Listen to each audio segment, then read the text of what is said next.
You know that quiet moment, usually late at night when the house is finally still, when you open your retirement account on your phone, look at the balance, do a little mental math, and feel that cold drop in your stomach. You're 47 or 52 or 58, and the number on the screen is not what the calculator said it was supposed to be. Not even close. And you sit there for a few seconds, calculator app open, trying to figure out how much you need to save every month, starting tomorrow, to even come close to the retirement you were promised. And the number is laughable. Or worse, the number is so big it just becomes background noise, something your brain refuses to engage with, because engaging with it would mean admitting something you're not yet ready to admit. Most retirement advice will tell you that if you just start earlier, save more, choose better investments, and let compound interest work its magic, you'll be fine. And if you've actually been doing that faithfully for years, you already know how disconnected that advice feels from reality. Because the truth is, most Americans are not going to retire. Not in the way the word retirement was originally defined. Not the way their parents or grandparents did. And the reason is almost nothing to do with how much you've saved or how disciplined you've been. The reason is something much larger, much more structural, and almost nobody on financial television wants to say it out loud. My name is Max, and welcome to the Breadline Fix, where I spend way too much time pulling apart the systems that quietly decide whether ordinary Americans get to build a life or just survive one. If you've ever stared at your retirement balance and felt that quiet dread, hit that subscribe button. YouTube does not surface this kind of content unless viewers actively tell it to. And a thumbs up genuinely helps the algorithm find people who need to hear this. Now, before I walk you through what's actually happening, I need to give you one mental model that everything else hangs on. Because the retirement crisis in America is not really a savings crisis. It is a category error. The word retirement, as it is used in financial planning, refers to a very specific historical arrangement that existed in the United States for roughly 40 years, between approximately 1945 and 1985. During that period, a working American could expect to spend 30 to 40 years at one or two companies, accumulate a defined benefit pension that guaranteed a fixed monthly payment for life, retire at 62 or 65, draw Social Security and that pension simultaneously, and live comfortably for 10 to 15 years before dying. That arrangement was a historical anomaly. It was the product of a specific post-war economic structure, strong unions, employer paternalism, and a labor market that valued long tenure. It lasted about 2 generations. And then, starting in the early 1980s, it began to be quietly dismantled piece by piece and replaced with something that looks like retirement, but is structurally a completely different thing. Almost nobody walked Americans through this transition. The vocabulary stayed the same. The reality changed underneath it. So when you see a retirement calculator project that you'll need $1.8 million to retire comfortably, what that calculator is actually telling you is that you, the individual worker, are now expected to personally accumulate, through your own savings discipline and investment skill, the entire equivalent of what a company pension used to provide as a structural benefit of employment. The risk that used to be carried by your employer, by the financial markets, and by collective economic arrangements has been silently transferred to you. And almost nobody told you that this transfer happened. That is the foundation of everything I'm about to walk you through. Once you see this clearly, the retirement crisis stops looking like a personal failure and starts looking like exactly what it is, which is the predictable outcome of a 40-year structural shift that nobody in a position of authority was willing to be honest about. Let me make this concrete with the numbers. In 1980, approximately 60% of American workers in the private sector had access to a defined benefit pension plan. By 2025, that figure had dropped to roughly 13%, and most of those are in unionized public sector positions. The 401k, which is now the dominant retirement vehicle for private sector American workers, was never originally designed to replace the pension. It was introduced in 1978 as a supplemental savings vehicle for executives. Within 20 years, it had become the primary retirement infrastructure for most working Americans, not because it was better, but because it was cheaper for employers. Here's the critical part. that almost nobody walks through. The 401k shifts every single major risk of retirement onto the individual worker. Market risk, the risk that the stock market crashes when you happen to need the money. Longevity risk, the risk that you live longer than you planned and run out of money. Inflation risk, the risk that the cost of living rises faster than your savings can compound. Sequence of returns risk, the risk that the timing of market downturns destroys your portfolio at the exact moment you start drawing on it. Healthcare risk, the risk that medical expenses in old age consume your savings faster than expected. Under a defined benefit pension, all of those risks were carried by the employer or by the pension fund's actuarial structure. Under a 401k, all of those risks are carried by you. And you're not an actuary. You're not a professional investor. You are a worker trying to do your job, and you have been silently handed a series of risks that even highly trained financial professionals struggle to manage. The result, predictably, is that most Americans approach retirement age with portfolios that are nowhere near adequate to insulate them from those risks. The numbers reflect this. The median retirement account balance for American households aged 55 to 64 is approximately $89,000. That is the median, which means half of all households in that age range have less. To generate $40,000 a year in retirement income, using the standard 4% withdrawal rule, you would need approximately $1 million in retirement savings. The median household nearing retirement age has less than 10% of that. And $40,000 a year is not extravagant. It is barely above the federal poverty line for a couple in many states. Most Americans approaching retirement are not facing a comfortable retirement gap. They're facing a survival gap. But let me push deeper because the 401k shift is just one part of this.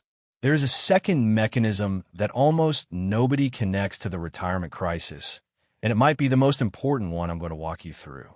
Social Security. Social Security was originally designed as a supplemental income source on top of a pension and personal savings. The famous three-legged stool of American retirement. Pension, savings, Social Security. Each leg was supposed to provide roughly a third of retirement income. Today, with the pension leg essentially gone for most workers, Social Security has become, for tens of millions of Americans, the primary or sole source of retirement income, despite never having been designed for that role. And here is the part that gets buried. The average Social Security benefit in 2025 is approximately $1,920 a month, or about $23,000 a year. For a single retiree, for a couple, depending on individual earnings histories, the combined benefit might be $36,000 to $42,000 a year. That is what Social Security actually provides. Not a retirement, a floor, a bare minimum designed to prevent destitution, not to fund a comfortable post-work life. By the way, if any of this is hitting for you, drop a comment letting me know which part. The algorithm reads engagement, and engagement is the only thing that pushes this kind of content past the financial entertainment stuff that doesn't actually help anyone. Now, the Social Security Trust Fund itself faces a structural challenge that almost nobody talks about honestly. The system was designed when there were approximately 5 workers paying in for every retiree drawing benefits. Today, that ratio has dropped to roughly 2.7 workers per retiree, and it is projected to continue declining as the population ages. The Social Security Administration's own trustees report indicates that without legislative changes, the trust fund will face a significant shortfall in the 2030s, at which point benefits may be cut by 20 to 25% unless Congress acts. Read that again. The single largest source of retirement income for the majority of Americans is facing a projected automatic benefit reduction within roughly a decade. And the political appetite for either raising payroll taxes to close the gap or cutting benefits to balance the system is charitably low, which means tens of millions of Americans who are currently planning their retirement around their expected Social Security benefit may find, at exactly the moment they need that benefit most, that the actual payment is meaningfully smaller than what the projections promise them. Let me bring this down to the human level because this is where it stops being abstract. I want you to meet someone. Her name is Patricia. She is 59, lives outside Cincinnati, and has worked as a billing coordinator for a regional healthcare system for the last 22 years. She earns $58,000 a year, which after taxes and benefits puts her take-home at approximately $3,700 a month. Patricia is, by every reasonable definition, a responsible person. She has been contributing 5% of her salary to her 401k for the last 18 years, capturing her employer's full 3% match. She has paid off her mortgage on a small ranch house that her late husband bought in 1996. She has no consumer debt. She drives a 2017 Toyota Camry that she owns outright. She lives simply. She does not travel. She does not eat out frequently. Patricia's current 401k balance is approximately $186,000.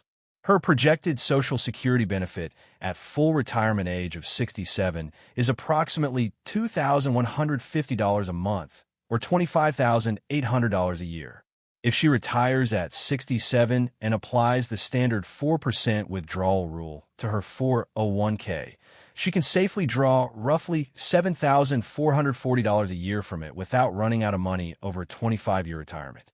Combined with Social Security, her total retirement income is approximately $33,240 a year. After Medicare premiums, supplemental insurance, property taxes, utilities, food, transportation, and basic life expenses, Patricia will be at or near zero margin every single month. One major car repair, one medical issue not covered by Medicare, one roof replacement, and she is in deficit. You think Patricia made bad decisions? She didn't. Patricia did exactly what the system told her to do for 22 years. She contributed to her 401k. She bought a modest house and paid it off. She avoided debt. She lived within her means. And she is arriving at retirement with a portfolio that, mathematically, cannot fund a comfortable retirement for the 20 to 25 years she is statistically likely to live. This is not a story about one woman. This is the median outcome for an American worker who did everything right for 2 decades. And the reason it happens is not personal failure. The reason is that the system that produces these outcomes was structurally designed through a series of policy choices, employer choices, and economic shift that the average worker had no input into, to transfer risk from institutions onto individuals without simultaneously providing those individuals with the tools, time, or compensation to absorb that risk. Now, let me give you the third reason most Americans will never retire, because this one is the one that catches even the financially literate completely off guard. Longevity and healthcare. In 1940, when Social Security was designed, the average life expectancy at age 65 was approximately 13 additional years. Today, life expectancy at 65 has risen to approximately 19 to 21 additional years, with significant variation by income and geography. Wealthier Americans are now routinely living into their late 80s and 90s, which sounds wonderful until you realize what it means financially. Your retirement portfolio, which used to need to fund 12 to 15 years of post-work life, now needs to fund 20 to 30 years. And during those additional years, healthcare costs accelerate dramatically. The average American couple retiring at 65 today is projected to spend approximately $330,000 on healthcare costs over the remainder of their lives, not counting long-term care. Long-term care, when needed, can cost an additional $100,000 to $400,000 per person, depending on duration and level of care. Medicare covers a substantial portion of routine medical care, but it does not cover most assisted living, most nursing home care, or many long-term care needs, which means a typical retired American couple is exposed to a potential healthcare liability that, in a bad scenario, can exceed their entire lifetime retirement savings.